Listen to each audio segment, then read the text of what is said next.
জীবনে কোনোদিন গ্যাসের ওষুধ খাইতে হবে না। গ্যাস্ট্রিক দূর করার জন্য প্রথমে হচ্ছে আপনাকে মাইন্ড সেট আপ ঠিক করতে হবে। যে কীভাবে মাইন্ড সেট আপ ঠিক করতে হবে, আপনি যদি বলেন যে গ্যাস্ট্রিক তো এরকম একটা জিনিস 30-40 বছর পরে হবেই, গ্যাস্ট্রিকের ওষুধ খাইতেই হবে, গ্যাস্ট্রিকের ওষুধ ছাড়া আসলে সম্ভবই না। বাজারে গ্যাসের ওষুধ পাওয়া যায় অনেক, কি পিপিআই নামে তো অনেক ওষুধ আছে, তাই না? ধরেন আমরা একটা খাবার খাইলাম, খাবার খাওয়ার পরে একটু বুকটা জ্বালাপোড়া করলো, গ্যাস ভাব হইলো, তখন কি হলো, আমরা গ্যাসের ওষুধ আগে খাইয়ে নিলাম। এখন এই গ্যাস বা গ্যাস দূর করার জন্য শুরুতে যদি আপনি গ্যাসের ওষুধই শুরু করেন, তাহলে তো এটা পরবর্তীতে আপনার মাইন্ড সেট আপ কী হবে, যে গ্যাসের কোনো সমস্যা হলে গ্যাসের ওষুধ খাইতে হবে। আজকে আপনাকে ধারণা দিব, এইগুলো যদি মানেন তাহলে জীবনে কোনো দিন গ্যাসের ওষুধ খাইতে হবে না, তবে নিয়মগুলো মানতে হবে। না মানেন তাহলে সম্ভব না। যেমন প্রথম আমি বলি যে 1 নম্বর হচ্ছে আপনাকে ফাস্টিং করতে হবে, রোজা রাখতে হবে। কেন রোজা রাখবেন? রোজা রাখলে আমাদের গার্ড, যে আমাদের ইন্টেস্টাইনগুলো আছে, গার্ডগুলো অনেক শক্তিশালী হবে। কীভাবে শক্তিশালী হবে? ধরেন এক্সাম্পল, একটা ইঞ্জিন চলতে আছে অবরত, তার ক্ষয় হবে। যদি আপনি ইঞ্জিনটাকে বন্ধ করে একটু রেস্টে রাখেন, কি হইলো? ভালো থাকবে অবশ্যই। তাহলে আপনি যদি ফাস্টিং করেন তাহলে অবশ্যই আপনার গার্ডগুলো শক্তিশালী হবে। গার্ড মানে কি? যেখানে গিয়ে খাবার দাবার হজম হয়। এখন হজমের জায়গায় যদি আপনার দুর্বল থাকে তাহলে তো আপনাকে গ্যাসের ওষুধ খাইতেই হবে, এরকম না বিষয়টা? ফাস্টিংটা কিভাবে করবেন? ফাস্টিংটা করবেন হচ্ছে 16 থেকে 18 ঘন্টা, 16 থেকে 18 ঘন্টা ফাস্টিং করবেন। ধরেন আমাদের নর্মাল খাবার দাবার আমরা কখন খাই? নিয়ম কখন? 7টা থেকে 8টার ভিতরে আমাদের খাবার দাবার, রাতের খাবার শেষ। ঘুমাবো কমপক্ষে 1-1.5 ঘন্টা বা 2 ঘন্টা পরে, যখন খাবারটা ডাইজেস্ট হবে তারপরে ঘুমাবো। ফাস্টিং করার নিয়ম হচ্ছে আপনি সন্ধ্যাবেলা যে খাবারগুলো খাইছেন, এরপরে ভোর রাত্রে কোনো খাবার খাবেন না। ভোর রাত্রে কী খাবেন?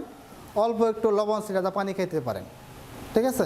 এরপরে হচ্ছে সারাদিন আপনার এইভাবেই যাবে। ফাস্টিং মানে ফাস্টিংই, আপনাকে ফাস্টিং করতে হবে।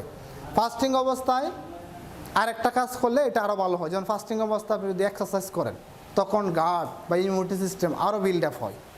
ফাস্টিং অবস্থায় যদি আপনি বিকালবেলা বা সন্ধ্যাবেলা একটু এক্সারসাইজ করেন, ব্যায়াম করেন, এটা আরও ভালো হবে। এরপরে যেটা আছে, আমরা খাবার মানেই যে গুস্ত না, হ্যাঁ, খাবার মানে হচ্ছে এগুলা খাবেন, তবে ফার্মের জিনিস, চাষ করা জিনিস, চাষ করা গুস্ত এগুলো খাওয়া যাবে না। আপনার দেশি মোরগ বা দেশি হাঁস এগুলো আপনি খাইতে পারেন, কিন্তু আপনাকে এই প্রোটিন পাওয়ার জন্য যে আমরা প্রচুর পরিমাণে গুস্ত জাতীয় খাবার খাই, এটা কম খেয়ে আমাদেরকে প্ল্যান বেস খাবার বেশি খাইতে হবে। প্ল্যান বেস খাবার কি? শাকসবজি বেশি খাইতে হবে। শাকসবজিতে বেশি খাওয়ার উপকারিতা কি? শাকসবজিতে প্রচুর পরিমাণে ফাইবার আছে। অন্যান্য যে প্রোটিন, ক্যালসিয়াম, ম্যাগনেসিয়াম সবই তো আছে, কিন্তু ফাইবারটা আছে। ফাইবারের কাজ কি? আমাদের শরীরে ফাইবারের কাজ শরীরে পানি ধরে রাখবে, খাবারগুলোকে দ্রুত হজম করবে। হ্যাঁ, এই হচ্ছে ফাইবারের কাজ। তাহলে প্লেন বেস খাবারগুলো অনেক বেশি খাইতে হবে। তৃতীয় হচ্ছে পানি নর্মালি আমাদের একজন মানুষের ওয়াইট অনুযায়ী, ওয়াইটকে যদি আমরা 30 দিয়ে গুণ দেই, তাহলে তার যে পরিমাণ খাওয়ার দরকার সেই পরিমাণ পানি হচ্ছে প্রতিদিন খাবে। এটা হচ্ছে নর্মালি। পানি কখন খাবে? সারাদিনে অল্প অল্প করে সে পানি তার গাতিটা পূরণ করবে। পানিটা হচ্ছে খাবার খাওয়ার সাথে সাথে বললেও পানি খাওয়া যাবে না। অনেকে বলবে যে খাবার খাওয়ার সাথে সাথে পানি না খাইলে আমি খাবার খাইতেই পারি না। কখন খাইতে পারে না? ধরেন একটা খাবার যদি আপনি ওই পানি দিয়ে গিলেন, তখন হচ্ছে খাইতে পারবেন না। যদি আপনাকে লং টাইম এটা ধরে খান, তখন কিন্তু গিলার কোনো সমস্যা নাই। হ্যাঁ, এইটা তো খাবার কি হইলো? ডাইজেস্ট হইলো না। পানিটা খাইতে হবে খাবারের 1 ঘন্টা পরে, কিন্তু পানি খাইতে হবে সারাদিন অল্প অল্প করে। এরপরে যেটা আছে ঘুমের সাথে আমার ডাইজেস্টের কী সম্পর্ক? ঘুমাইলে আমাদের শরীরে কী হরমোন রিলিজ হয়? সেরোটোনিন, ডোপামিন, হ্যাঁ, এস্ট্রোজেন, প্রোস্টেরন, হ্যাঁ, এগুলা কিন্তু ঘুমের মাধ্যমে হরমোনগুলো সিক্রেশন হয়।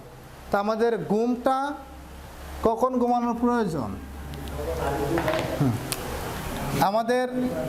আমাদের ব্যাটারি চার্জ হয় হচ্ছে 12টা থেকে 3টার ভিতরে। মানে চার্জ বলতে আমরা কি বুঝাইছি? এই সময়টাতে হরমোন সবচেয়ে বেশি রিলিজ হয়। এরপরে আপনার না ঘুমাইলে কোনো অসুবিধা নাই গা। রাত 12টা থেকে 3টা পর্যন্ত যে পরিমাণে হরমোনগুলো রিলিজ হবে, এরপরে এগুলো কোনো কাজ নাই গা।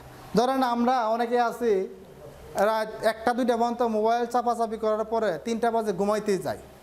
4টা বাজে ঘুমাইতে যায়, ওই সময়টা তো আমাদের উইটা পড়ার কথা। তখন আমাদের কর্টিসল হরমোনগুলো শরীরে নিষ্কাশন হয় যেন আমরা ঘুম থেকে উঠি। ওইটা কী করি, নামাজ কালাম পড়ি, তারপর হচ্ছে একটু এক্সারসাইজ করি, একটু বাইরের প্রকৃতির সাথে মিশি। তো এই সময়টা কি করি, আমরা ঘুমাই। তাহলে আমাদের হরমোনগুলো ইমব্যালেন্স হইতেছে। যখন ইমব্যালেন্স হবে তখন আমাদের রাতের ঘুম না হলে দিনে খিটখিট থাকবে মেজাজ, আর রাতে যখন ঘুম না হবে তখন ডাইজেস্ট সিস্টেম আমাদের ভালো হবে না। এই জন্য ঘুম খুবই গুরুত্বপূর্ণ। এরপরে আছে এক্সারসাইজ। কেন এক্সারসাইজ করবেন? আপনার ইমিউনিটি সিস্টেম বিল্ড আপ যদি ভালো না থাকে, আপনি যা খাইবেন তাই হজম হবে না, যা খাইবেন তাই হজম হবে না। এখন একজনে বলতেছে যে আমি এখান থেকে 10 মিনিট বা 5টা সামনে পা দিলে ওই বা 1 মিনিট দৌড়লে আমার অনেক হাঁপানি উঠে। এটা শারীরিকভাবে ফিট না। ফিট হইব কীভাবে? আপনি দৌড়ে এক মাত্রা 1 কিলোমিটার 2 কিলোমিটার দৌড়তে পারেন, দৌড়ার পরে আপনার কোনো ক্লান্ত বোধ না হয়, তাহলে হচ্ছে আপনি শারীরিকভাবে ফিট আছেন। এছাড়া তো আপনি ফিট না। কীভাবে ফিট হইলেন? এখন একটু সিঁড়ি বাইরে উঠলে বলতেছে যে আমার দ্বারা সম্ভব না, আমাকে লিফটে যাইতে হবে। আপনি শারীরিকভাবে ফিট না। আপনি যদি শারীরিকভাবে ফিট থাকেন তাহলে প্রত্যেক দিন আপনাকে কম করে হলে কিছু সময় এক্সারসাইজ করতে হবে। এক্সারসাইজে আপনার কী হবে? এক্সারসাইজে আপনার ইনফ্লামেশন কমাবে, অ্যান্টিব্যাকটেরিয়া কমাবে।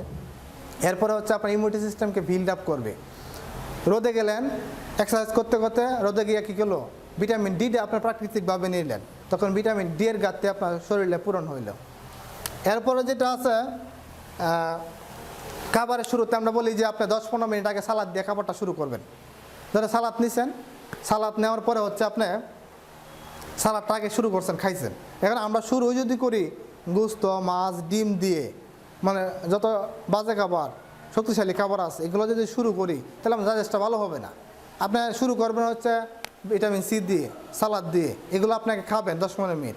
খাওয়ার পরে আস্তে ধীরে হচ্ছে আপনার অন্যান্য যে খাবারগুলো আছে, যেমন প্ল্যান্ট বেস খাবার দিয়ে শুরু করতে পারেন। সাথে হচ্ছে আপনি গুস্ত খাইতে পারেন, যেগুলো ফার্মের চাষ না, ওগুলো দিয়ে আপনি শুরু করতে পারেন। এরপরে যেটা আমরা সবচেয়ে বেশি ভুল করি, একজনকে যদি বলি যে তুমি ভাই আস্তে আস্তে খাও, তো ও বলে যে আমার খাইতে 2 থেকে 3 মিনিট সময় লাগে, একদম খাওয়া আমার শেষ। মানে খাইছে 1 পাতি লই, কিন্তু খাইতে 1 থেকে 2 মিনিট সময় লাগে। তো কী হইলো, আমরা যখন খাবার দেখবো, ওই খাবার দেখা থেকে আমাদের খাবার হজম হওয়া শুরু হইলো। কীভাবে? খাবারটা যখন দেখবো তখন আমার সেরাবারি গ্ল্যান্ড থেকে রসগুলা বের হবে, মানে তখন থেকে আমাদের খাবারটা হজম হওয়া শুরু হইলো। এখন এই খাবারটা যখন দেখার থেকে হজম হওয়া শুরু হইলো, এই খাবারটা আমরা বলি যে কমপক্ষে কিছু সময় চিবান, একটু লং টাইম ধরে চিবান। আপনি মুখে যদি এটাকে ধরেন চিবাইতে চিবাইতে এমন করেন যার গিলতে হয় না, এমনিতেই পেটে চলে যায়, তখন তো ডাইজেস্টের সমস্যা হবে না। বলে যে আমি যে এটা খাইছি, খাওয়ার পরে আমার গ্যাস সমস্যা হয়ে যায়। তা আমি জিজ্ঞেস করলাম আপনি কি খাবারটা অনেকক্ষণ ধরে চিবায় খান? না। তাইলে আপনি যদি খাবার যদি পেটে গিয়ে হজম করতে হয়, পেটের কাজ করতে হয়, তাহলে আপনি খাবারটা হজম হইব কীভাবে? ধরেন বলতেছে যে আমি তো যখন আমার বয়স স্কুলে পড়তাম, কলেজে পড়তাম, তখন আমার খাবার যা খাই তাই হজম হয়েছে, এখন তো হজম হয় না। এই যে বছরের পর বছর আপনার গাটকে দুর্বল করে রাখছেন, এইগুলো হচ্ছে এখন আপনাকে রেজাল্ট দিয়েছে। বিষয়টা এরকম না। এছাড়া হচ্ছে আপনাকে তেল খুবই সাবধান। তেল কী খাবেন?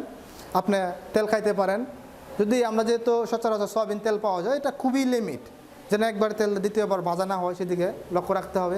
বাইরে যত খাবার আছে, যত প্যাকেটজাত খাবার আছে, বিস্কুট, কেক, রুটি, সমোসা, সিঙ্গারা, এগুলা ধারাও যাওয়া যাবে না, এগুলো খাওয়াই যাবে না। চা, বিড়ি, সিগারেট এগুলো বন্ধ, এগুলো খাওয়া যাবে না। গ্যাস থেকে বাঁচার জন্য তেল আমরা বলে থাকি যে আপনি সরিষার তেল খান, তারপরে হচ্ছে নারিকেল তেল খান, অলিভ অয়েল তেল আছে।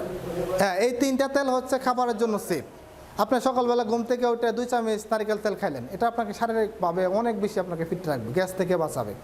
এছাড়া হচ্ছে গ্যাস থেকে বাঁচার জন্য বেকিং সোডা খুবই গুরুত্বপূর্ণ। হ্যাঁ, বেকিং সোডা খুবই খাইতে পারেন। 1 গ্লাস পরিমাণ পানির মধ্যে খাবারের বেকিং সোডা, 1 গ্লাস পরিমাণ পানির মধ্যে 2